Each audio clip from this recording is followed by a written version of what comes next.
প্রিয় দর্শক, শুভ সন্ধ্যা। এ মাটি নয় জঙ্গিবাদের, এ মাটি মানবতার শীর্ষক বাংলাদেশ গ্রুপ থিয়েটার ফেডারেশন কর্তৃক আয়োজিত 18 দিন ব্যাপী জাতীয় নাট্যোৎসব 2016 আজ 17তম দিন। আজ এই মঞ্চে দেখবেন পদাতিক নাট্য সংসদ বাংলাদেশের নাটক পোড়ামাটি। নাটকটা রচনা করেছেন বাবুল বিশ্বাস, প্রয়োগ, ভাবনা ও নির্দেশনায় আছেন ডক্টর আইরিন পারভিন লোপা। প্রিয় দর্শক, নাটক শুরুর আগে আপনাদের কাছে বিনীত একটি অনুরোধ করছি। তা হলো নাটক চলাকালীন সময়ে আপনাদের এবং দর্শকদের এবং অভিনেতাদের যাতে মনোসংযোগ ব্যাহত না হয়, সে কারণে আপনাদের সেলফোনটি দয়া করে বন্ধ রাখবেন, প্রয়োজনে নিঃশব্দ রাখবেন। তাহলে আসুন উপভোগ করি পদাতিক নাট্য সংসদ বাংলাদেশ এর নাটক পোড়ামাটি। ধন্যবাদ।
আমার ধারণা জামালকে হয়তো ওরা মেরে ফেলেছে।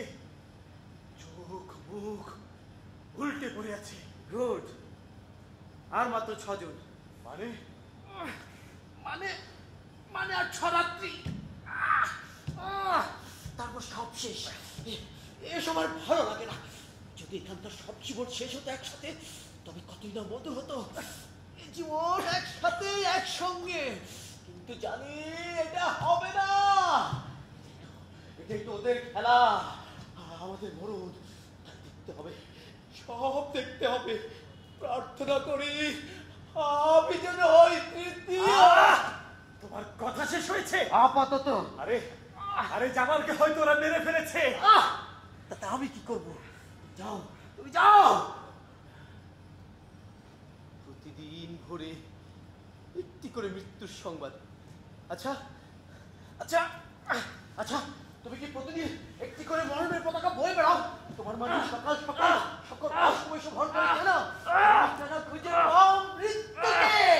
আমার মরণ হয় না কেন? কেন? হয়ে যাচ্ছে সব।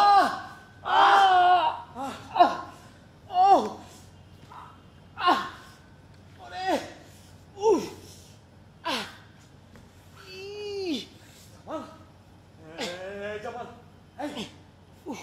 তুমি ওভাবে উপরের দিকে তাকিয়ে আছো কেন? তুমি কি বেঁচে আছো না মরে গেছো? সম্ভবত মরে গিয়ে ওই ওই ঈশ্বরের সাথে কথা বলছে। প্লিজ, তুমি কি বেঁচে আছো না মরে গেছো? তুমি কথা বলছো না কেন?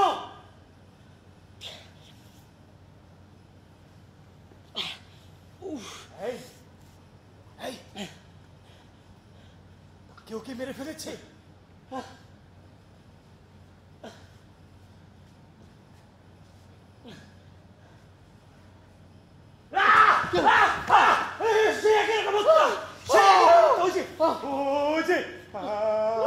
যেভাবে গেছে সেভাবে, মানে একজনই আছে এখানে যে আমাদের হত্যার অর্ডার নিয়ে এসেছে। একটি সুতার অস্ত্র অথবা ওই ধরনের একটা কিছু দিয়ে হত্যা করছে একের পর এক। আমরা এখানে কে আছি সে এমন নিষ্ঠুর সূচিতে?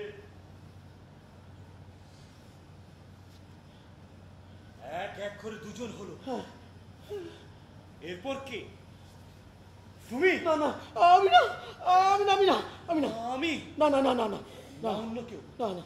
কে কে কে? কি ব্যাপার, কি ব্যাপার? তোমরা কেউ কথা বলছো না কেন? ধরে নাও, ধরে নাও আজ আমি বলবো। না না, বিশ্বাস করো, না না না, বিশ্বাস করো, এটি একটি জীবন্ত সত্যি কথা। আচ্ছা, এক কাজ করলে কেমন হয় বলো তো? এসো এসো, আমরা গোল হয়ে বসে প্রার্থনা করি, যারা গেছে তাদের জন্যে আর যারা বেঁচে আছি তাদের জন্যে। এই এই, আসো না কেন? আসো, প্রার্থনা করি। যারা বেঁচে আছে তাদের জন্য প্রার্থনা করে লাভ নেই ভাই, কারণ তাদের মরতেই হবে। এখন এখন অবশ্য এর জন্য প্রার্থনা করা যায় যে আমরা আমরা কে আগে মরবো কে পরে। আমি অবশ্য তোমাদের সবার আগে মরতে চাই, আমার এইসব আর ভালো লাগে না। চুপ করো। আচ্ছা, সকল মৃত্যুই তো বিষাদের, তাই না? সে যে পক্ষেরই হোক না কেন, তাহলে এক কাজ করলে কেমন হয়?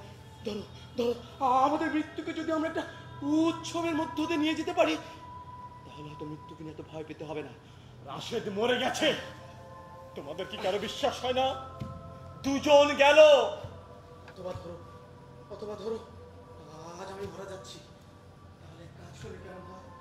তোমরা সবাই মিলে আমার জানাজাটা পড়ো, আমি আমি আমি আমি এখানটায় বসে দেখি, এক মজার বিষয় হবে, তাই না? অথবা ধরো আমার জানাজাটা আমি আগেই পড়ছি। আল্লাহু আকবার, আল্লাহু আকবার। রহমান, রহমান, কে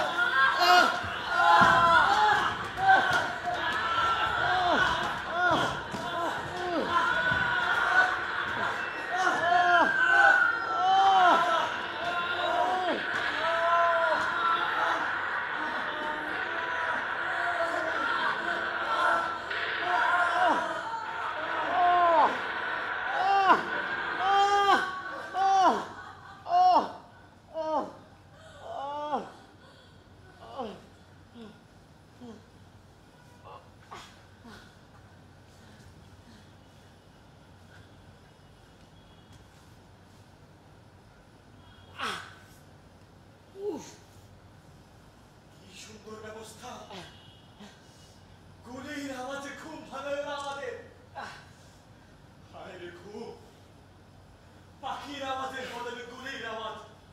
দিনের প্রথম অভ্যর্থনা শুরু হয় গুলির আওয়াজে। গত কয়েকদিন ধরে ওরা এমন করে। আর কি আশ্চর্য, আমরা সবাই তখন ভয় অথবা যে কোনো কারণেই হোক এক হয়ে যায়, একসাথে এক জায়গায় চলে যায়। তখন মনে হয় যদি মরি তো একসাথে এক জায়গায় গিয়ে মরবো, তাতে দুঃখ নেই। কিন্তু ওই আওয়াজ বন্ধ হয়ে গেলে আমরা হয়ে পড়ি বিষাক্ত, বিভীষিকাময়, সন্দেহ প্রবণ এক জাতি। ওই যে গত রাতে চলে গেছে, সেও কিন্তু গত সকালে এক হয়ে ওদের গুলির আওয়াজের নীরব প্রতিবাদ জানিয়েছিল। আর আজ কোথায় কোথায় কোথায়? কি আশ্চর্য, বাইরের যুদ্ধে আমরা ঐক্য, আর ভেতরের যুদ্ধে ক্রমাগত বিচ্ছিন্ন। কে কে কে বিচ্ছিন্ন করছে এমন করে আমাদের মাঝে? আমি হয়ে কি আছি যে মৃত্যুর অভিশাপ হয়ে বাঁচার স্বপ্ন দেখছে? অথবা অথবা আমি নিজেও দেখছি, অথচ জানি না কে মেরেছে শরীফকে, কে মেরেছে রাশেদকে। আমি দেখেছি ওদের কে খুন করেছে।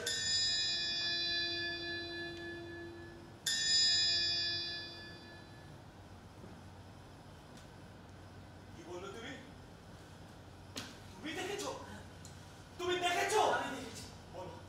বলো কে সেখানে? কে আমাদের একজন একজন করে খুন করছে? আমি খুন করেছি।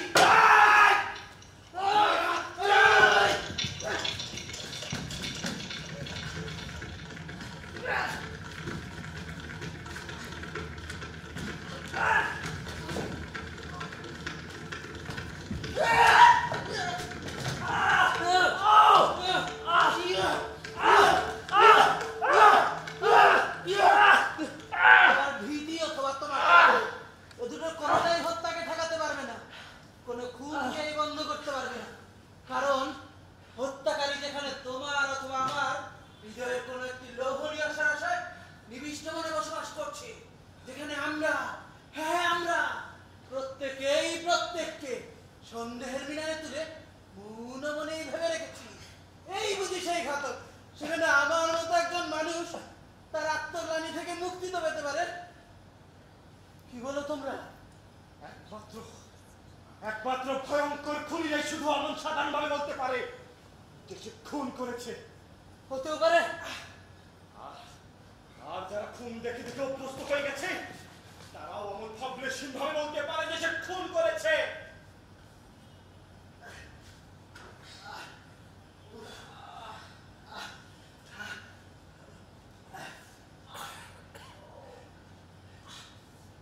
আচ্ছা, তুমি কোন দলে? আমি জানি না। না কি ধারণা ও সত্যি বলছে? মানে না মানে বলছিলাম, আপনার কি ধারণা ওইসব থেকে অভ্যস্ত নাকি ওই খুনি? তা আমি কি করে বলবো? আমি তো শুধু আমার ধারণার একটা লজিক স্থাপন করতে চেয়েছিলাম। আচ্ছা ধরুন জামালি খুন করেছে, এই জ্ঞান যে আপনারা পেয়েছেন, যে মনে করবো এই ঠিকানা শূন্য। আর ধরুন তো, বলুন। ধরুন তো আপনি কি ফাঁসলাম পেয়েছেন? ইয়া কি পেয়েছেন? আপনি সে লোক যে এখানে পরপর দুজনকে খুন করছে, আমরা আপনাকে সন্দেহ করছি, তাহলে বিষয়টি কেমন দাঁড়ায়? আপনি কি সমগ্র বিষয়টা ঠাট্টা হিসেবে নিয়েছেন? কেন করতে যাবো তা? তাহলে নিশ্চয়ই এ কোনো বাসর রাত নয়, যেখানে সত্য এবং যৌনতা শরতের মেঘের মতো ঠান্ডা হয়ে বাতাসে ভেসে বেড়ায়।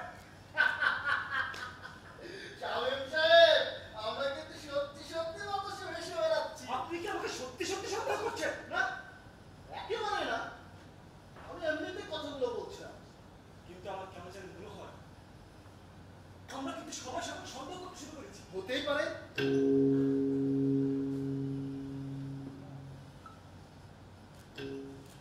ঈশ্বর,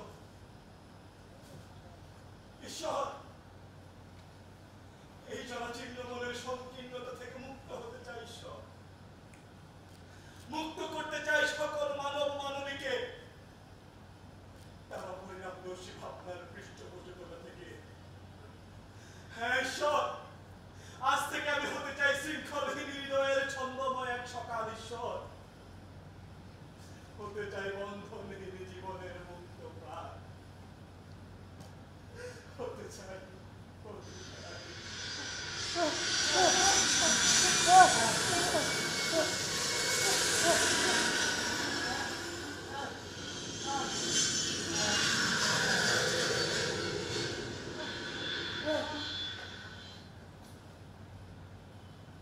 আপনি বড় আবেগপ্রবণ।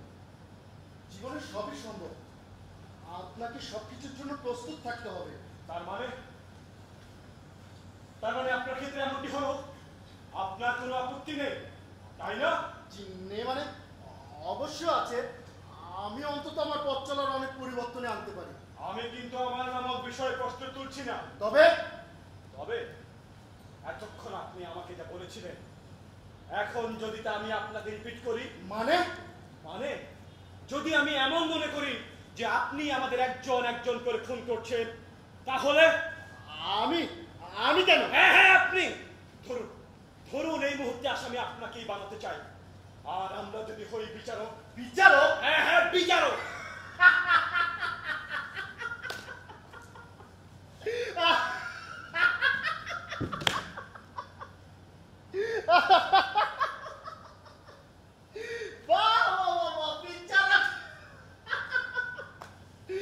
যেখানে আমরা প্রত্যেকেই চোর, চুরি করেছি সকলের সাধারণ প্রচলিত বিশ্বাসকে, যেখানে আমাদের চৌর্যবৃত্তি সকল সীমাকে ছাড়িয়ে ঘরে ঘরে প্রজন্ম থেকে প্রজন্মান্তর ছড়িয়ে পড়েছে, সেখানে আমাদের মধ্যে থেকে আমি একজন বিচারক, আমরাও বিচারক।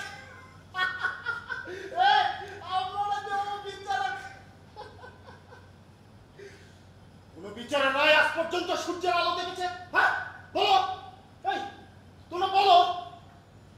শোনো বন্ধুরা, এ তো কোনো খেলা নয়, হত্যা কখনো খেলা হতে পারে না। হ্যাঁ হ্যাঁ তাই, হত্যা কখনো খেলা হতে পারে না, কিন্তু মানুষ যখন তার নিজের জীবনকে আর সব জীবনের চেয়ে মূল্যবান মনে করে, তখন তার বেঁচে থাকার প্রয়োজনে আর সব মৃত্যুকে খেলাই মনে করে।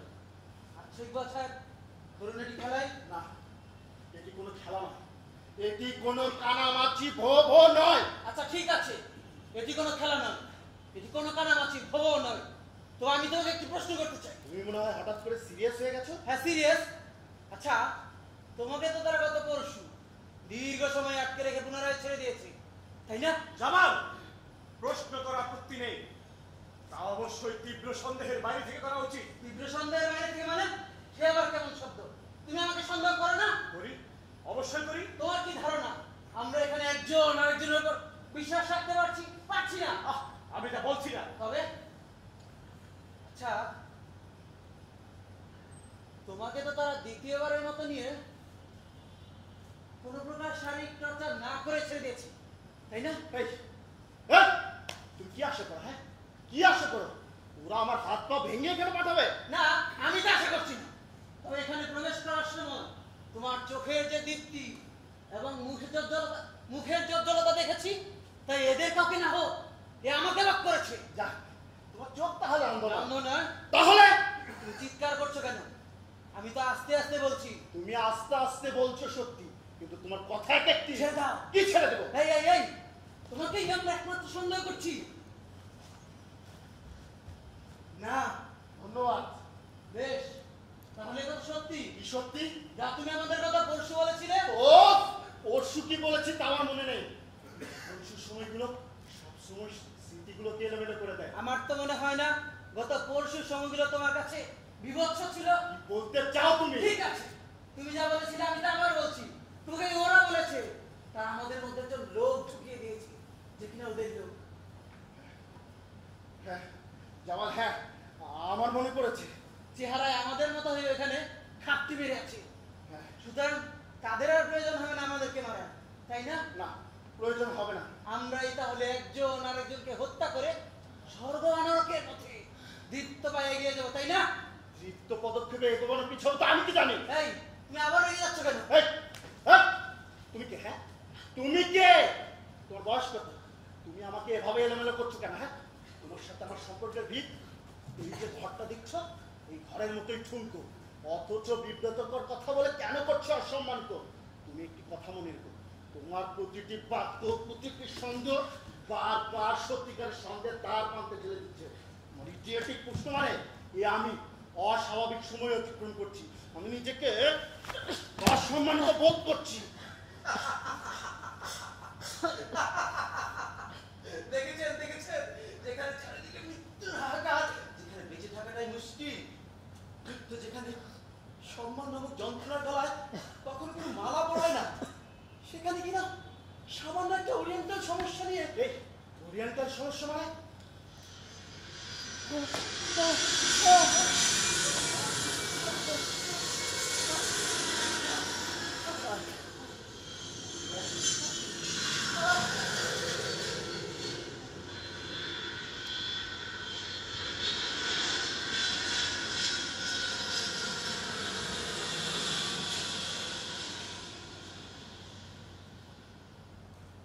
না মানে বলছিলাম, এখন ঘোরতর যুদ্ধ চলছে, পারস্পরিক অবিশ্বাস, সম্পর্কের নিয়ন্ত্রণ কোনো লতে বাধা থাকে না। ঘাতককে রাতের বাসর তৈরি করাটা আমাদের জন্য বাধ্যতামূলক। জীবন যেখানে স্বপ্নের চেয়ে হালকা, মৃত্যু পাখি পালকের মতো কারণ ছাড়া যেখানে খুশি সেখানে ভেসে বেড়ায়, যেখানে মানুষে মানুষে আজ সন্দেহের বীজ এমনিতে শাখা প্রশাখা বেছে, সেখানে সম্মান, অবজ্ঞা, অপমান এত স্থূল বিষয় আপনার মাথায় আসে কোত্থেকে? জানেন ইকবাল সাহেব, আমার কেন জানি মনে হয় আপনি এখানকার সবচেয়ে নিয়ন্ত্রিত একজন মানুষ। চুপ চুপ! মানুষ মাত্র নিয়ন্ত্রিত, আমি তোমার মতো নই, আমি আমার মতো। আমাকে নিয়েছে, ছেড়ে দিয়েছে, সে তো তাদের ব্যাপার।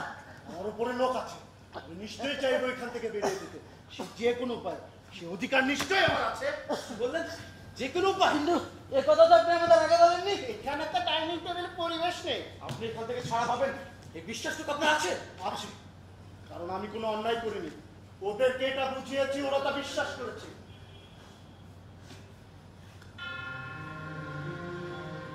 যুদ্ধে বিশ্বাস অবিশ্বাস বলে কিছু থাকে না। যুদ্ধ প্রথমে ধ্বংস করে মানুষ নামের কোন অস্তিত্বকে। কারণ যুদ্ধ কখনো মানুষের জন্য হয় না, যুদ্ধ হয় মানুষের অধিকার আদায়ের জন্য। যেখানে প্রথমে আসে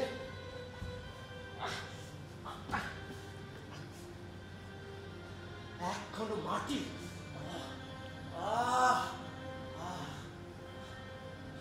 থাক সে কথা। আমার ধারণা আপনি তো জানেন না, একটি যুদ্ধে নিজের অবস্থান সম্পর্কে নিরপেক্ষতা জানাতে হলে আপনাকে কম্প্রোমাইজ করতে হবে। আমি শুধু এটুকু জানি যে ওরা আমার কথা বিশ্বাস করেছে। ওরা আপনাকে কেন আটকিয়েছে? দরজা খোলা আছে, জিজ্ঞাসা করে এসো। ওই দরজা দিয়ে যে বের হওয়া যায় না আপনি খুব ভালো করে জানেন। জানি। জানেন, তারপরও আপনি আমাদেরকে বের হতে বলছেন? আচ্ছা, এই এই তোমরা সবাই কি মনে করো? হ্যাঁ, তোমরা সবাই কি মনে করো? আমি তোমাদের শত্রু? জীবন যেখানে প্রশ্নের সম্মুখীন, শত্রুতা তখন দাড়ি কমায়, সীমাবদ্ধ থাকে না ইকবাল সাহেব। ও অবাক বিষয়! ওরা আমাদের কোনো ওয়ারফ্রন্ট থেকে আটকায়নি, আটকেছে ওদের মনের খেয়ালে। যেখান থেকে যেভাবে পেরেছে, কিভাবে আমরা হানাহানি করছি তা দেখতে। আমার ধারণা আপনি হয়তো জানেন না, একটি যুদ্ধ বিকৃত মানসিকতার জন্ম দেয়। ওরা ওরা সেই বিকৃত মানসিকতায় ভুগছে, আমরা তাদের বিকৃতি শিকার। সুতরাং আমি জানতে চাই, আপনি যখন বলছেন আপনি ছাড়া পাবেন, তাহলে নিশ্চয়ই আপনাদের কোনো প্রস্তাবে সাড়া দিয়েছেন। কি সেটা? আমি কোনো প্রস্তাবে সাড়া দেইনি। সত্যি করে বলুন, কি প্রস্তাব ওরা আপনাকে দিয়েছিল? আমার কথা শুনে তাদের মনে হয়েছে আমি কোনো অপরাধের সাথে জড়িত নই। অপরাধ? অপরাধ? এই কালো কালো প্রাকৃতিক জনদের ভাষা, ভূমি, সম্মান রক্ষার সংগ্রামকে আপনি অপরাধ বলছেন? না, আমি তা বলছি না, ওরা তা বলেছে। আমি শুধু একটি সময়ের জন্য সেটিকে সমর্থন করেছি, আর সেজন্য ওরা আমাকে ছেড়ে দিবে বলেছে। কখন? কোন সময়? তা নিশ্চয়ই বলেছে না। ওরা আপনাকে কোনো দায়িত্ব দিয়েছে? আরে না! কিন্তু আপনার বেঁচে থাকার বিশ্বাসের প্রতি আপনার সমর্থন আছে, তাই না? হ্যাঁ, আছে। সেই সমর্থন কোন প্রস্তাবের বিনিময়ে? রহমান সাহেব, ওরা জানে জীবন বড়ই লোভনীয়। আমরা যদি অবিশ্বাস দ্বারা নিয়ন্ত্রিত হয়, তাহলে আমাদের মাঝে যে ঐক্য, সে ঐক্য ভেঙে পড়বে। যেহেতু প্রশ্নটা জীবনের, প্রশ্নটা শুধু বেঁচে থাকা, সেহেতু এই ঐক্যবিহীন হানাহানি চলবে দীর্ঘদিন থেকে দীর্ঘদিন। ওরা কি করে জানে যে আমাদের মাঝে কোনো ঐক্য নেই? ওদেরকে গিয়ে জিজ্ঞাসা করো। আপনি কি ওদের কথা বিশ্বাস করেছেন? কোন কথা? আমরা নিজেরা হানাহানি করছি। হ্যাঁ, ওরা তাই বলেছে, আমিও তা বিশ্বাস করি। ওরা কারা? একটি সিদ্ধান্তে না যাওয়া পর্যন্ত ওরা এই দেশীয়। আর আপনার সিদ্ধান্তে আপনি এই দেশের? আমি মানে আমি সিদ্ধান্ত তো সময়ের উপর নির্ভর করে কে কোন দেশি। ছেড়ে দিলাম তা, তবু আমি অনুমান করছি যে ওরা আপনাকে বলেছে আমরা প্রত্যেককে শেষ পর্যন্ত খুন করব, তাই না? হ্যাঁ, ওরা তাই বলেছে, আমিও তা বিশ্বাস করি। কি করে এত কনফার্ম হলো তা? নিশ্চয়ই আমাদের মাঝে কোনো একজন জীবন নামক মহাগবস্থার প্রলোভনের শিকার। আচ্ছা, আমরা তো কোনো না কোনো ভাবে শিকার তো হচ্ছি, তা তো অস্বীকার করা যায় না। কিন্তু এই ঘরের অবস্থা পাল্টে গেল কেন?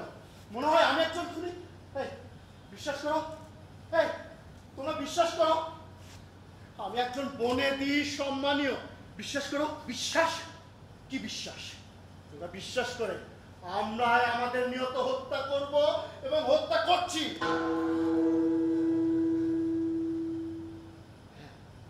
হ্যাঁ হ্যাঁ হ্যাঁ, তা তো করছি, নিয়তই করছি। ভাই রক্ত শোষণ করছি, খুন ছড়াচ্ছি। তারপর সত্যি করে বলুন তো, আমাদের সবাইকে হত্যা করার পর ওরা আমাদের আর কি দেখতে চায়? এই 7 জনের নষ্ট পচা লাশের মাঝে ওই মেয়েটি কি অবস্থায় দাঁড়ায় তা তার খেলা হিসেবে দেখি। অসম্ভব অসম্ভব অসম্ভব অসম্ভব অসম্ভব অসম্ভব সম্ভব সম্ভব সম্ভব অসম্ভব। বদমাইশের বাচ্চা। কিন্তু উনি তো সত্যি কথাই কোন বলছেন। কথা? আরে আবার কোন কথা কি? হ্যাঁ, আমি এখনো বলছি সম্ভব, কারণ ওরা তো আমাদের কথা রাখছে না, আমাদেরকে স্বর্গে পাঠিয়ে দিতে চাইছে। সেখানে ওরা আমাদেরকে রাখা না রাখা সব ওদের উপর নির্ভর করছে বলে আমি এখন বলছি সম্ভব। ওদের দ্বারা সব সম্ভব। আমাদের নষ্ট পচা গলা লাশের উপর দাঁড় করিয়ে ওরা দেখতে চায় আঞ্জুমানের কি অবস্থা, তাই না? হ্যাঁ তাই। তাহলে কি ধরে নিচ্ছি আমাদের বেঁচে থাকার কোনো সম্ভাবনা নেই? না না না না, বেঁচে থাকার কোনো সম্ভাবনা নেই।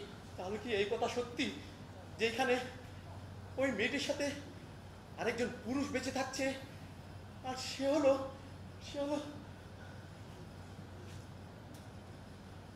ওই ইকবাল সাহেব?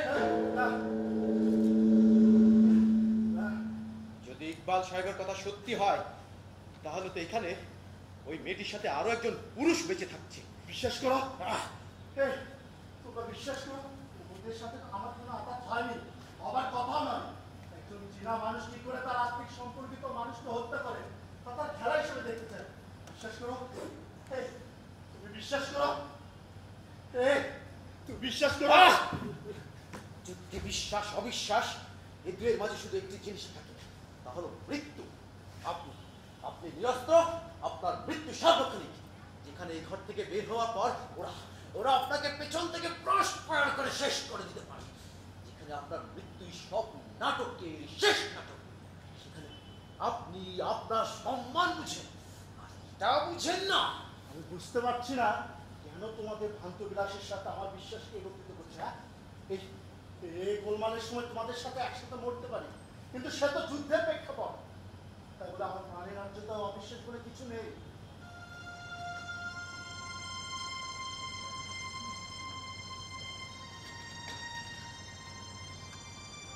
চিরদিন আমার একটি স্বপ্ন ছিল, আমার মৃত্যু হবে রাজকীয়, এরকম পথে ঘাটে প্রান্তরে নয়। মৃত্যুকে আমি খুব সম্মান করি, সেক্ষেত্রে সব মৃত্যুকে নয়। কারণ কিছু কিছু মৃত্যু আছে হিমালয়ের মতো ভারী, আর কিছু কিছু মৃত্যু আছে পাখির পালকের মতো হালকা।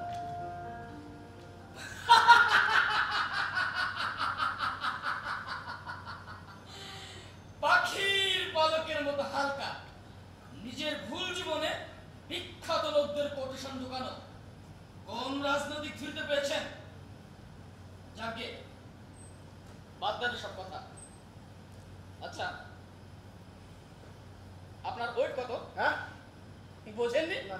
তার মানে আপনি কত শের? ঠাট্টার একটা সীমা থাকা উচিত। তোমার মৃত্যুর ভয় নেই?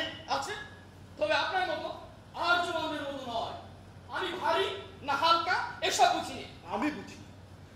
বুঝি যদি কখনো মরি তবে বীরের মতোই মরতে চাই, এরকম ঘরের ভিতর আবদ্ধ থেকে না। তাহলে তো মরে যাওয়ার সুযোগটুকু আপনার হাত ছাড়া করা উচিত নয়, এতে ভবিষ্যতে আপনারই লাভ হয়। কিভাবে? কিভাবে বোঝেন না? আসাদ মরে যাওয়ার পরে তো সে বিখ্যাত হলো, গ্রামের নাম না জানা ফুল রাতারাতি বিখ্যাত হয়ে পরিচিতি পেল। জিন্নাকে আসাদ গ্রেফট হয়ে গেল, আর শামসুর রহমান তার বিখ্যাত কবিতা লিখলেন আসাদের সার। একজন মরে কতজনকে যে বিখ্যাত হওয়ার এবং সেই বিখ্যাত তত্ত্ব দিয়ে কতজনকে যে সামনে গোবার পথ করে দিলেন আমাদের বীর আশা। সুতরাং মরে যান লাভ হবে। কাপুরুষ, আমি তোমার মতো বাঁচতে চাই না। আমার ধারণা আপনি মরেও বাঁচতে চান না। হ্যাঁ চাই না। রাইট, চান না। এজন্যই রবীন্দ্রনাথ বলেছেন cowards die many times before their death.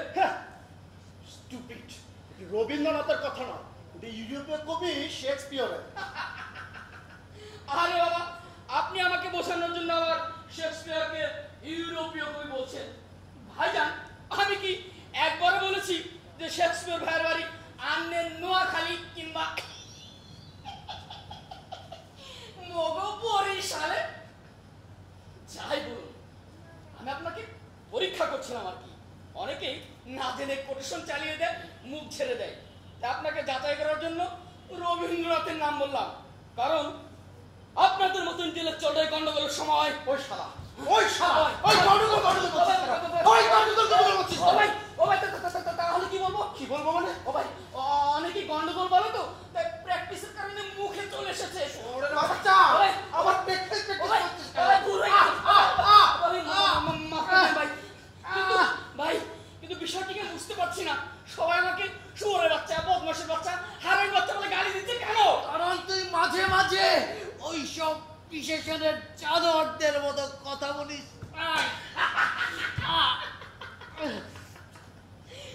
আমি একটু হালকা স্বভাবের বলেই কি গুলো হচ্ছে। হয়তোবা জীবনে বেশিরভাগ সময়কে আমি খুব সহজ ভাবে নিই। তোমরা তোমরা তোমরা সবাই খুব খারাপ সময় অতিক্রান্ত করছো বলে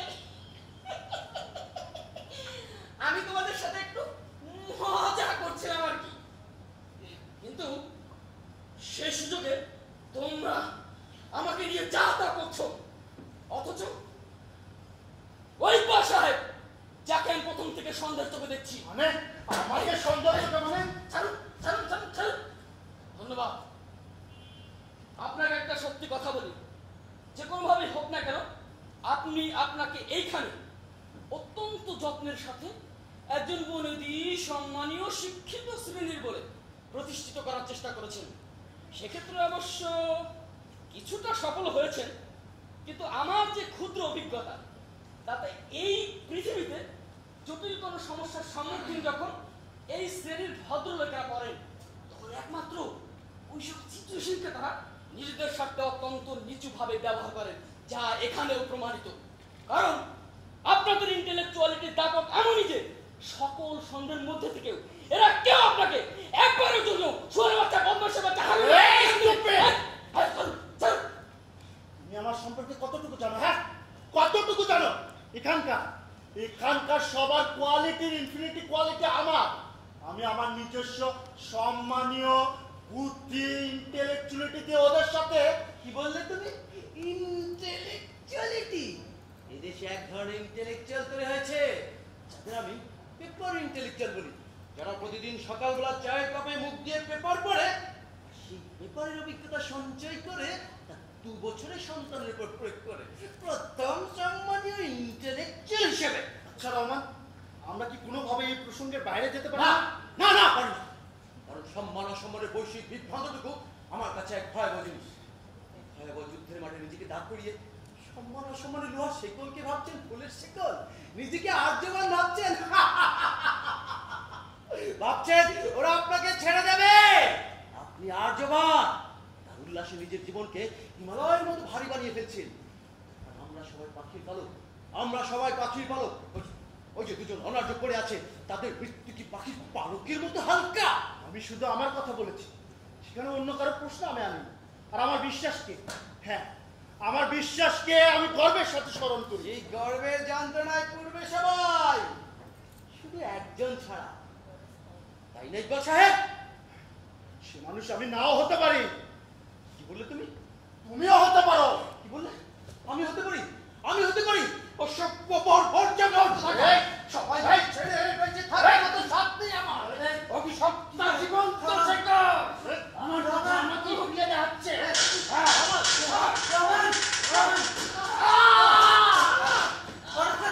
গুলি করছে কেন?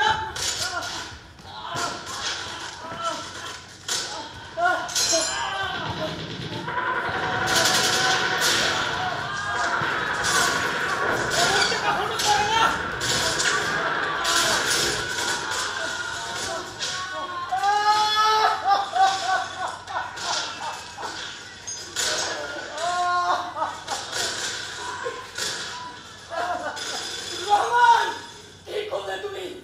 রহমান, বিশ্বাস করো।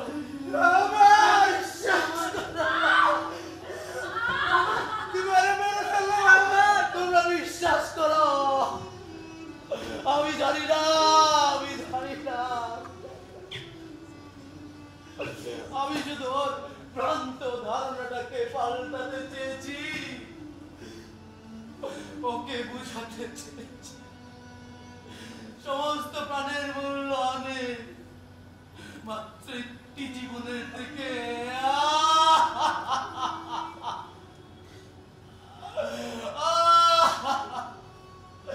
আমি হেরে গেলাম, আমি হেরে গেলাম, আমি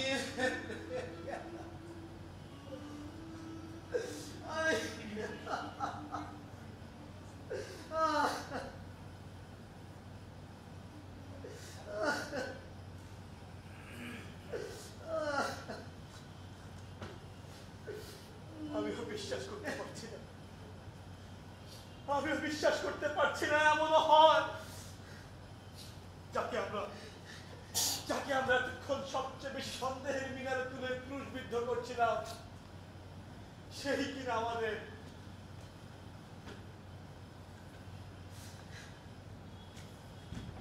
আচ্ছা আঞ্জুমান, আমি কাকে সন্দেহ করবো? আমি কাকে সন্দেহ করবো? অথচ ঘাতক আছে আমাদের চারপাশে। বিশ্বাস অবিশ্বাস নয়, এই হত্যার ধারণা অস্ত্র হাতে নিয়ে কি জটিল সমীকরণ।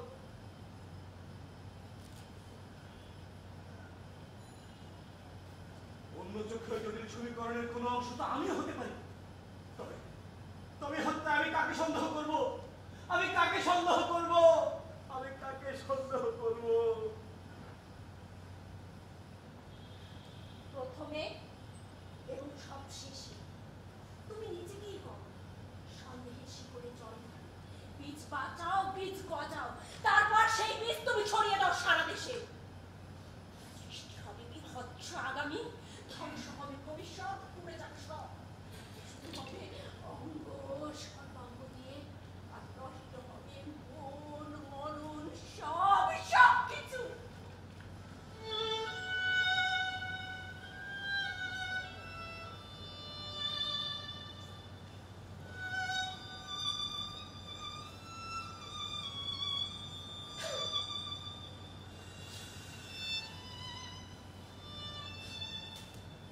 কি করে এমন হলো? কি করে? এ তো মিথ্যে নয় যে বেঁচে থাকা এই 5 জনের মধ্যেই রয়েছে ভয়াবহ এক অবিশ্বাস্য, অবিশ্বাস্য, আমার কাছে এক ভয়াবহ অবিশ্বাস্য।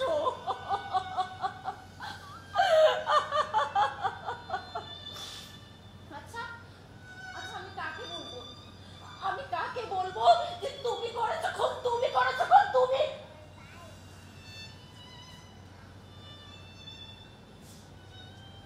দেখো, তোমরা সবাই দেখো, এখনো এখনো তার শরীর থেকে গড়ায় লাল লাল ছিদ্র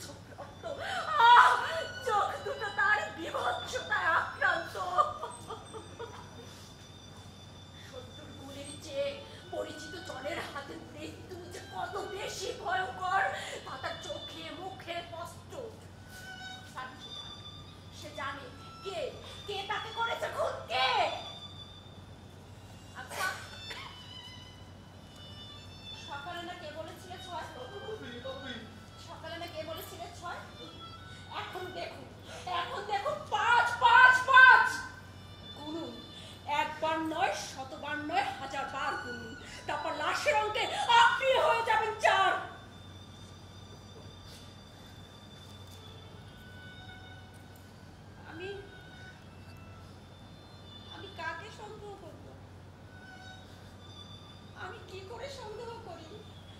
হ্যাঁ, আমরা সবাই একই ভ্রান্ত পথে পা দিয়েছি, আর সে সুযোগ নিয়েছে ঘাতক।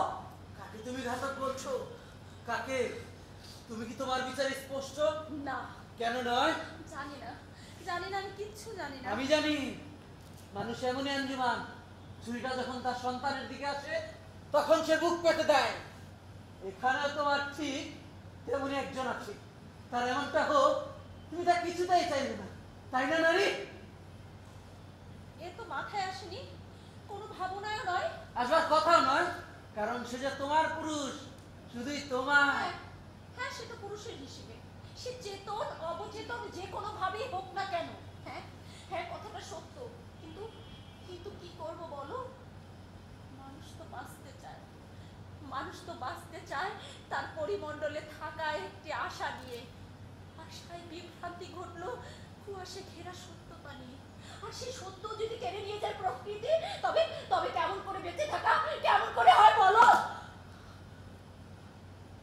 তো তাই যদি হয়ে থাকে সত্যের প্রধান সূত্র? না, না, এ হতে পারে না, এ হতে পারে না। আমিও জানি হতে পারে না, তাই বলছি হয় সময় পার হোক, না হয় আমি পার হয়ে যাই সেজন্য। সত্য আর অসত্য এ দুয়ের মাঝে তো তুমিই দাঁড়িয়ে আছো বন্ধু, তাই না? কথা তুমি কাকে বলছো? শুধুমাত্র আঞ্জুমানকে বাদ দিয়ে। তার মানে বাকি চারের মধ্যে আমি কি সবচেয়ে বেশি বিপদে? সন্দেহ হবার পদে না আক্রান্ত হবার পদে। আক্রান্ত হওয়ার বিপদে তো হওয়া উচিত। কার দ্বারা? কার দ্বারা? তুমি কি নিজেকে সত্যের ঊর্ধ্বে নিয়ে যেতে চাও? বিশ্বাস করো, তুমি বিশ্বাস করো। রাখো তোমার বিশ্বাস। আমি যখন বুঝতে পারছি এ আমার শেষ কথা, তখন তোমার বিশ্বাস, তোমার প্রতিটি নিঃশ্বাস আমার সমগ্র স্পর্শে আতঙ্কিত। কথাটা কি তুমি আমাকে বলছো? না, তোমাকে বলছি না, ঈশ্বরকে বলছি। হে ঈশ্বর, তুমি কি মূল ঘাতক? আমার প্রিয় প্রিয় মানবের মাঝে তুমি কি মূল নায়ক? ঈশ্বর, জবাব দাও। তুমি কি করে জবাব দেবে? কারণ এখানে তো আমরা সবাই ঈশ্বর হয়ে গেছি, সুতরাং কে কার জবাব দিবে?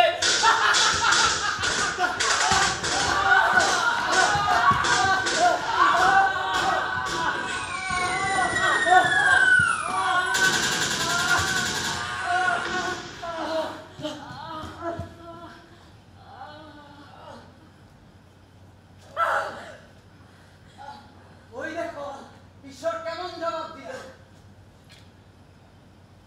কি জবাব দিল? আমি বলবো? বলো। ঈশ্বর বললেন এখানে নারীও আছে একজন। হ্যাঁ, তো সব পুরুষের কেন ভোগ হতে হবে চরম? সন্দেহের নীতিমালায় পুরুষের উপরে আঘাত কেন আসবে বারবার? অবিশ্বস্ততা নারী যেখানে রেখেছে যুগে যুগে কালে কালে আদমে মরমে প্রত্যক্ষ অথবা পরোক্ষে ধ্বংস অথবা ধ্বংসে। তুমি কি বলতে চাও? স্পষ্ট করে বলো। এসব করেছে জানার ক্ষেত্রে পুরো অবস্থান জোরালো হতে পারে। নিজেকে কি একটু বেশি আড়াল করা হচ্ছে না? তার মানে আমাকে ভাবছো তোমরা? আমাকে ভাবা হচ্ছে তেমনি একজন করে? আমাকে সন্দেহ করছো তোমরা? তোমরা নয়, বলো সে। এই হতে পারে, হতেও পারে। আমি বা কি করে তা ব্যতিক্রম হব? জঞ্জাল থেকে খুব কমই ফুট ফোটে, সেক্ষেত্রে ফোটাটাই তো অবাক করা ব্যাপার। সেখানে আমি বা কি করে হব সেই মালাকারের ব্যতিক্রম? রহমানের ঈশ্বর, সরকারের আমলা, এই ফাইলি সাইনের বদলে চেকে সই করে ফেলেছে, ওর মাথা বিগড়ে গেছে।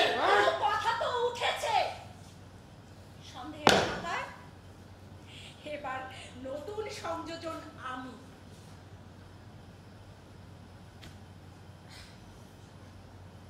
তা তুমিও কি আমাকে ভয় পাচ্ছ? না না তোমার, তুমি হচ্ছ সকল সৌন্দর্যের ঊর্ধ্বে আমার অর্ধ চেনা প্রিয় প্রিয় মেয়ে মানুষ। কেন মেয়ে মানুষকে সবাই ভয় পায়, তুমি পাও না? সে তো নিজের ঘরে, মেয়েরা নিজের ঘরের প্রেমে রণচণ্ডী, আর বাইরের প্রেমে অনবরত সম্পর্কিত নির্ভরশীল। আমি এখন বাইরে, তাই আমার কোনো ভয় নেই। এরকম ভয়াবহ পরিস্থিতিতেও তোমার রসজ্ঞান একেবারে টইটুম্ব। এই পরিস্থিতি বেশিক্ষণ থাকার নয়, থাকতে পারে না। আস্তে আস্তে সব স্বাভাবিক হয়ে যাবে। এ লাশ তোমার হয়ে যাবে, ও লাশ আমার হয়ে যাবে। অপেক্ষা করো স্বাভাবিক হবার। কারণ আমাদের কোনো কিছু ধারাবাহিকতা নেই, আমরা ধারাবাহিকতা ধরে রাখতে পারি না একমাত্র সন্তান জন্মদানের ধারাবাহিকতা ছাড়া। সুতরাং কিছুক্ষণের মধ্যেই এই পরিস্থিতি স্বাভাবিক হবে। আচ্ছা জহির, তোমার কি তাই মনে হয় আমরা সবাই সন্দেহ মুক্ত হতে পারবো? তা পারবো না, কিন্তু বলছি কিছুক্ষণের মধ্যে এই পরিস্থিতি স্বাভাবিক হবে। সত্যি বলছো? সত্যি বলছো? বললাম তো।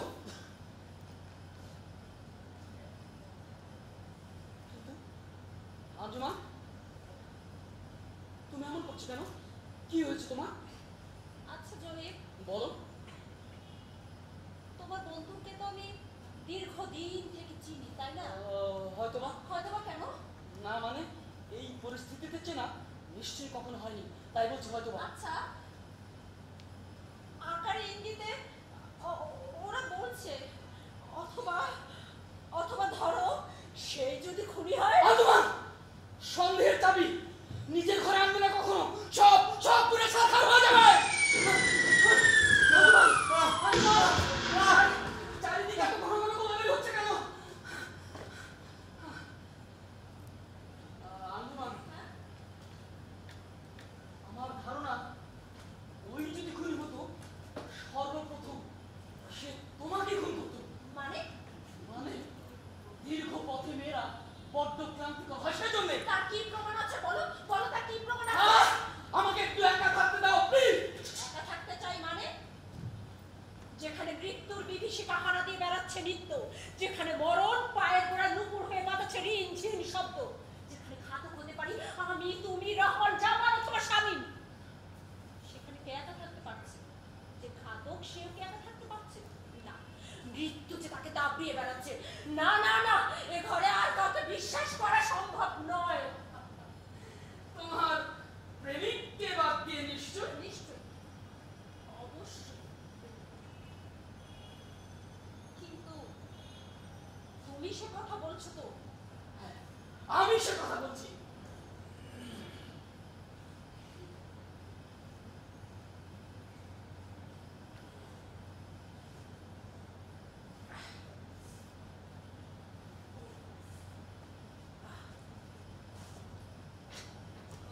আচ্ছা শামীম, ওরা কি তোমাকে সন্দেহ করছে? সে তো আমরা সবাই সবাইকে করছি। এরই মাঝে আমি ওকে ওকে সন্দেহের চূড়ান্ত চূড়ায় রাখছিল তা বুঝতে পারছি। তাই তোমাকে ব্যবহার করে সময়কে অন্য খাতে নিয়ে যাওয়ার চেষ্টা করছে। ও কিন্তু আমার ভেতরে একটি অভিশপ্ত বীজ ঢুকিয়ে দিয়েছে। আঞ্জুমান প্লিজ। না না, তোমাকে সন্দেহ করছি না। কোথায় যেন আমার সাহসের ভিতটা নড়ে গেছে। এমনই হয় আঞ্জুমান, তোমার জানা উচিত যুদ্ধে কেমনই ভাঙন হয়। কেন কেন এমন হবে? কেন? যুদ্ধ তো হচ্ছে মাঠে ঘাটে প্রান্তরে। সে যুদ্ধ কেন মনে এলো? এলো একেবারে আচরে গোচরে, দৃষ্টির গোচরে।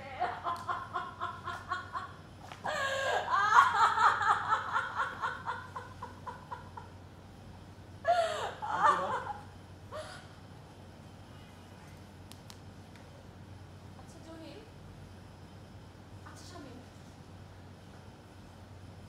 তুমি কি এখনো তোমার ব্যাপারে আমাকে ব্যতিক্রম আশা করো? হ্যাঁ আঞ্জুমান, করি। অন্তত তোমার আর জহিরের কাছ থেকে। তুমি কি বিশ্বাস করো জহির তোমাকে বিশ্বাস করে? করে। তুমি কি বিশ্বাস করো আমিও তোমাকে বিশ্বাস করি? করি আঞ্জুমান, করি। কারণ তোমার আর আমার সম্পর্কের ভিত তো অন্যরকম।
ইচ্ছে করছে। আঞ্জুমান! আঞ্জুমান! আমার নাচতে ইচ্ছে আঞ্জুমান! করছে। আঞ্জুমান! আমার আঞ্জুমান! আমার নাচতে ইচ্ছে করছে। আমার ও ও কি পাগল হয়ে গেল নাকি? আমার নাচতে ইচ্ছে করছে। আচ্ছা আচ্ছা, এমন করলে কেমন হয়? ধরো আমাদের মনের যত ক্ষত বিক্ষত যন্ত্রণা আক্রান্ত সন্দেহগুলো আছে, সেই সন্দেহগুলো মুছে ফেলে এই যে পড়ে আছে যে লাশগুলো, আসো আসো আমরা সবাই মিলে ওদের সৎকার করি। তবে অবশ্যই প্রথাগত সৎকারের কথা চিন্তা না করে। প্রথাগত সৎকারের বাইরে অন্য কিছু আছে নাকি? ওই রিলিজিয়াস রিচুয়ালসের বাইরে গিয়ে নিজেকে সমাজচ্যুত করতে চাও নাকি? তুমি এই যুদ্ধে দাঁড়িয়ে রিলিজিয়াস রিচুয়ালসের পক্ষে মত দিচ্ছ? হ্যাঁ। আমি জাতি রাষ্ট্রের রিচুয়ালসকে বিশ্বাস করি, জাতি রাষ্ট্রের রিচুয়ালসের পক্ষে আমাদের সংগ্রাম চলছে। তাই আমার কাছে রিলিজিয়াস রিচুয়ালস কোনো কারণে গুরুত্ব পায়নি। ও এসব কি বলছে? ও কি সত্যি সত্যি পাগল হয়ে গেল নাকি? আমি তো তখন এই পাগলের সাথে কথা বলছিলাম। আসো। ও সর্বনাশ! না আসো। না না না না না। আমরা একটি নতুন রাষ্ট্র উদয়ের পূর্বে জাতি রাষ্ট্রের রিচুয়ালস নিয়ে সৎকার করে সব মা বাবা হারানো ভাইয়ে। আসো আমরা একটু অন্যভাবে সৎকার করি, এই ধরনের নেচে গিয়ে। ও তুমি তো আবার আমার ধারণা বিশ্বাস করো না। আরে ওরা মরেছে দেশের জন্য, কেউ হয়তো কোনোদিন জানবে না। আসো আসো আমরা ওদের মৃত্যুকে স্মরণীয় করে রাখি। তুমি আসলে কি করতে চাও? কিছুই না, আমার ধারণা তোমার অন্য কোনো উদ্দেশ্য আছে। হয়তো আছে। তাতে তোমার কি লাভ? আমার কি লাভ শুনতে চাও? হ্যাঁ, শুনতে চাই।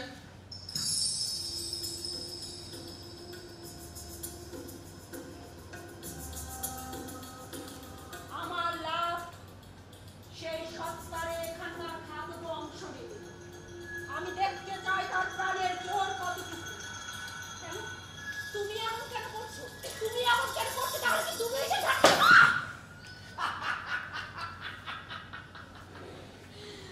প্রেমিকাকে চর মেরেছে, তার নিজের চোখে ভালো দেখায় না, তাতে এমন দুর্যোগেও হিত পুরুষেরও পৌরসত্ব জেগে উঠতে পারে। নিজেকে নিজেকে অবিন্যস্ত অগোছল করার কোনো মানে হয় না। অসহায় মুহূর্তে যাতে একা হয়ে না যায়, তাই হাত তুলে আঙুল তুলে দেখাই। অন্যজনে তেমনই। এমন জায়গায় নীরবতা, সে তো মৃত্যুর চেয়েও ভয়ঙ্কর। আর এখানে তুমি তুলছো প্রথাগত বিবেক, যা এখানে মানায় না। তাই কৃত্রিম বিদ্বেষই হোক আর কথার বিতর্কে জড়িয়ে সত্য আড়াল করাই হোক, একটু প্রাণের পরস্পর তো অনধিকার কিছু নয়। এতে হয়তো সন্দেহ পরে, কোনো পাত্রে কম, কোনো পাত্রে বেশি, কিন্তু পরে তো। আরে তুমি বিভ্রান্ত হচ্ছে কেন? এই আমার কথায়, ওই রহমানের কথায়? ও নিজেই তো নিজেকে সন্দেহ করছে। ভাই কথাগুলো চড়ে চড়ে মারো।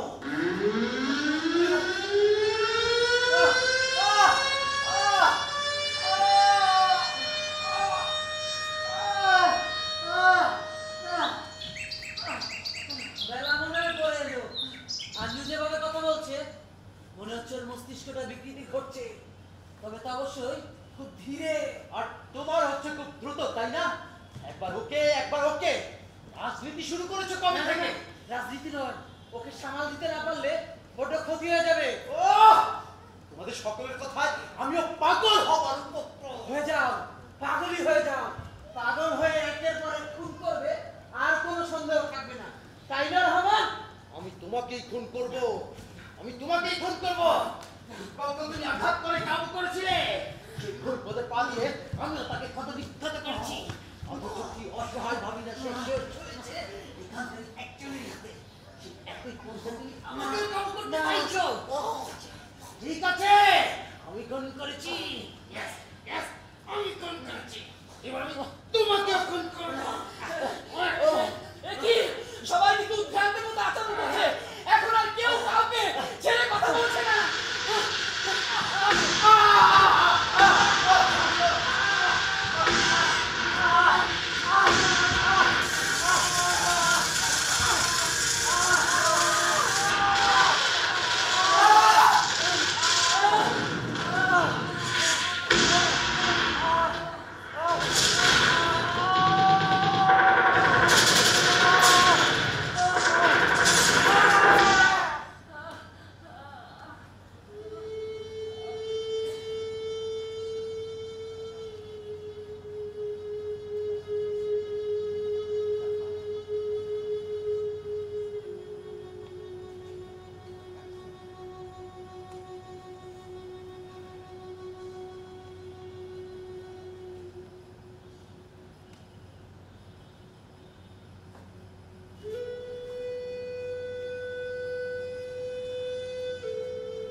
পাশের অঙ্ক হলো 4।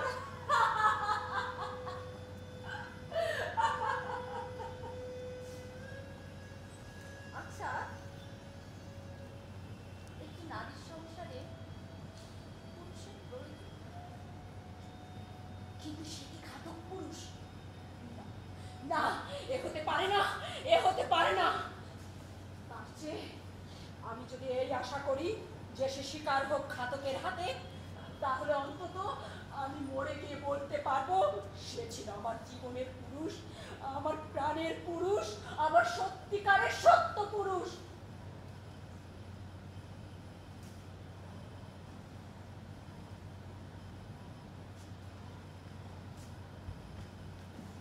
জামান, এই জামান, তুমি স্বামীকে খুন করতে পারবে? কি? জহির যদি তোমাকে সাহায্য না করে আমি করব। তুমি কি আমাকে এখানকার প্রমাণিত খুনি বানাতে চাও? না, তবে কেন কেন তুমি আমাকে এই পরিস্থিতি মুখে করছো? না, আমি এখানে থাকবো না। কিছুতেই না। জামাল! না, আমি চলে যাবো। না, না, না।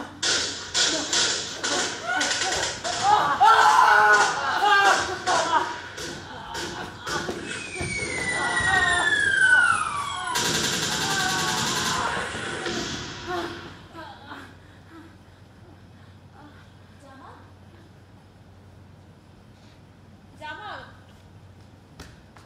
জামাল, জামাল, জামাল, জামাল, এই জামাল, জামাল, এই জামাল, ভাই, ভাই আমার, জামাল, ভাই, জামাল, ভাই আমার, জামাল, ভাই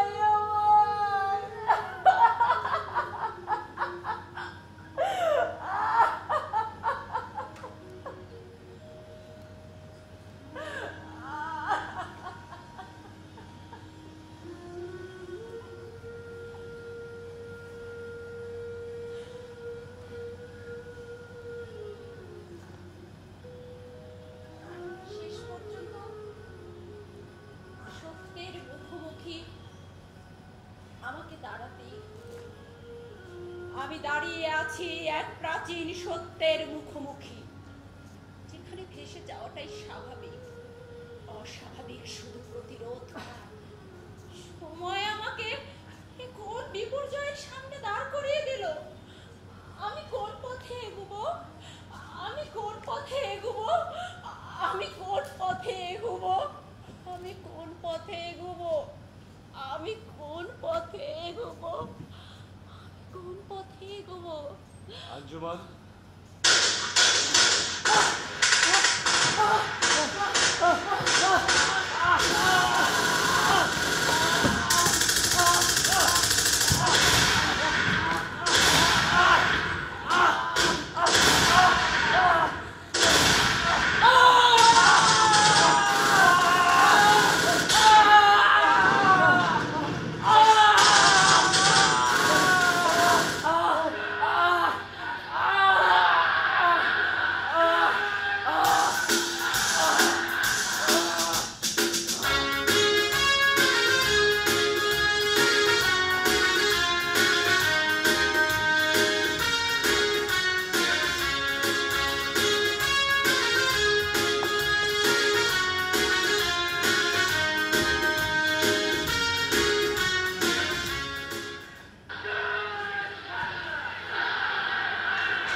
আঞ্জুমান, আঞ্জুমান, ওই শোনো আঞ্জুমান, মানুষের গলার আওয়াজ শোনা যাচ্ছে আঞ্জুমান।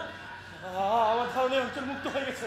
আঞ্জুমান, চলো আঞ্জুমান, এই বদ্ধ করে থাকতে চাই না আঞ্জুমান। চল চল চল চল চল। না, কিন্তু কেন না? এ তো মিথ্যে নয়। যে মানুষগুলো বাঁচতে চেয়েছিল, কিন্তু সে বাঁচার মধ্যে তোমাদের কারো একজনের হাত ছিল নিশ্চয়ই।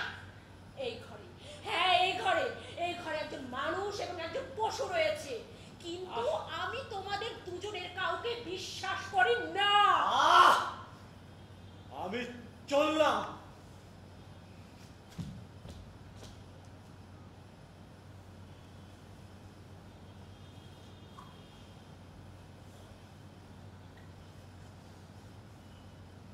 যাবার আগে একটি কথা বলে রেখো, তুমি বিশ্বাস করো আর নাই করো,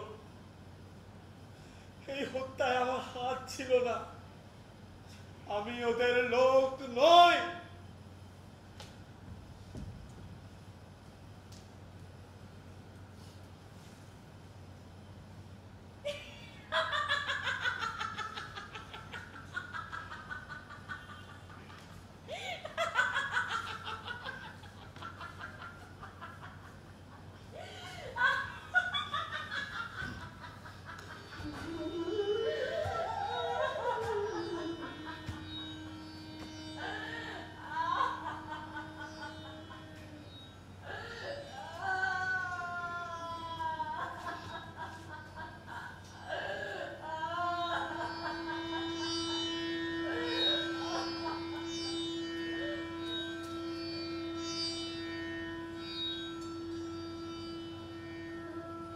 হত্যা করেছে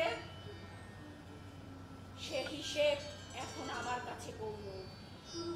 আমি আগামী নিয়ে ভাবছি।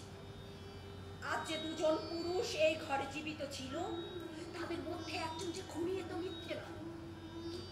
কিন্তু আশ্চর্য, এ দুজনেই সমাজে মুক্তিযোদ্ধা হিসেবে ঠাঁই করে নেবে। অথচ এরই মাঝে একজন রয়েছে যে পরিপূর্ণ দেশদ্রোহী। এই দেশদ্রোহীর কারণে এই দেশ একদিন প্রশ্নের সম্মুখীন হবে।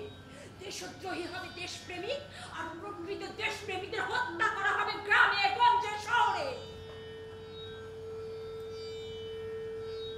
সেক্ষেত্রে আমি বাইরে যাই কি করে?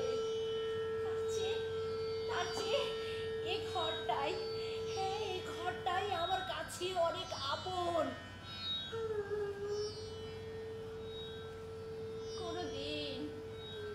কোনদিন মুক্ত হয় যদি আমার ভূমি, আমার আঙিনা ওই সব মুখোশ পরা দেশদ্রোহীদের হাত থেকে, তবে সেদিনেই বেরোবো আমি এই ঘর থেকে। আর যতদিন বেরোতে না পারি, ততদিন এই লাশ আমার, এই লাশ আমার, এই লাশ আমার।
ধন্যবাদ প্রিয় দর্শক।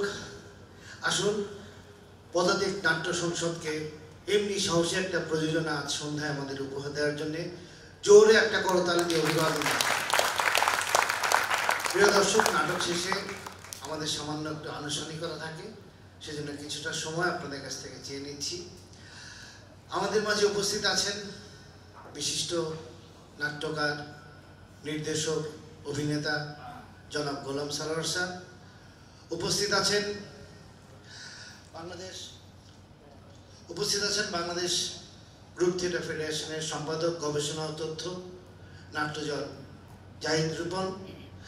উপস্থিত আছেন এই নাটকের নাট্যকার জনাব বাবুল বিশ্বাস, আছেন এই নাটকের নির্দেশক ডক্টর আরিন পারভিন লোপা, আরও আছেন পদাতিক নাট্য সংসদ বাংলাদেশের প্রাণপুরুষ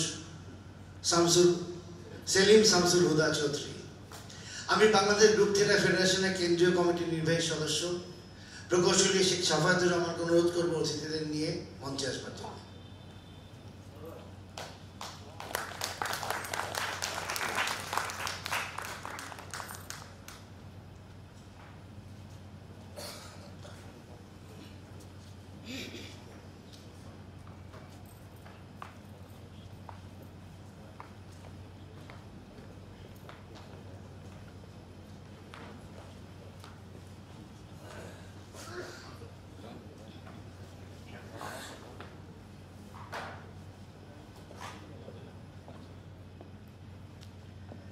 আমি জাহিদ রিপনকে অনুরোধ করব গোলাম সারোয়ার স্যারকে উৎসব উত্তরীয় পড়িয়ে দেওয়ার জন্য।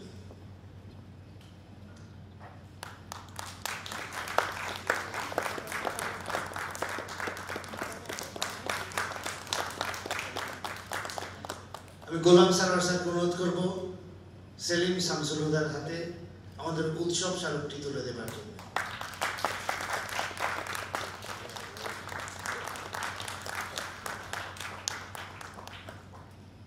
স্যার যদি কিছু বলেন।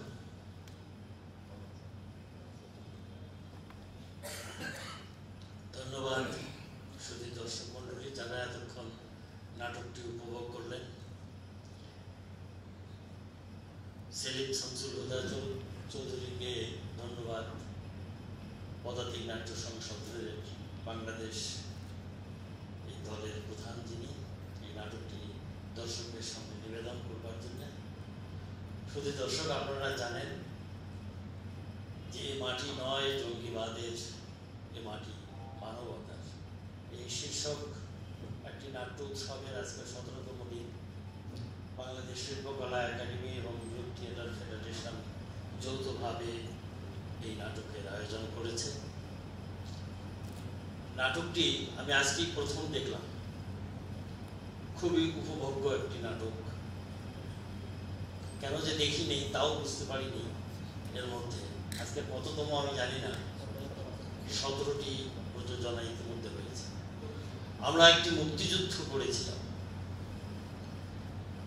এবং আজকে 44 বছর অতিক্রান্ত সেই মুক্তিযুদ্ধের অনেক স্মৃতি। একটি বন্দিশালা বা একটি কনসেন্ট্রেশন ক্যাম্প যে কি ভয়াবহ, এবং সেখানে যে কত রকমের ঘটনা ঘটতে পারে এবং বিশ্বাস অবিশ্বাস নিয়ে একটি মুহূর্ত তৈরি করা, গোটা মুক্তিযুদ্ধের বিষয়টাকে এমনকি বর্তমান প্রেক্ষাপটকেও নাট্যকার তুলে ধরেছেন।